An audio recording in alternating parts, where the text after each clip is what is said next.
Lahore college for women university میں 100 سالہ تقریبات کے لوگوں کی تقریب رونمائی کا اہتمام کیا گیا۔ Vice chancellor LCWU professor doctor Bushra Mirza نے ادارے کی 100 سالہ تقریبات کے لوگوں کی رونمائی کی۔ 5 مئی 2022 کو Lahore college for women university اپنے 100 برس مکمل کر لے گی۔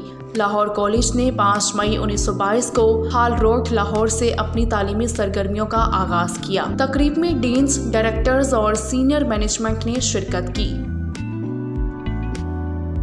تقریب رونمائی سے خطاب کرتے ہوئے vice chancellor professor doctor Bushra Mirza کا کہنا تھا کہ LCWU خواتین کی تعلیم و تربیت میں اہم کردار ادا کر رہی ہے۔ درخشاں ماضی کی حامل یہ ادارہ اپنے 100ویں سال میں داخل ہوا ہے۔ ڈاکٹر بشرا مرزا کا کہنا تھا کہ LCWU کو خواتین کی تعلیم میں وہ مقام حاصل ہے جو برصغیر میں علی گڑھ کالج کو حاصل تھا۔ آج لاہور کالج کی ایلومنائی پاکستان کی تعمیر و ترقی میں اپنا بھرپور کردار ادا کر رہی ہے۔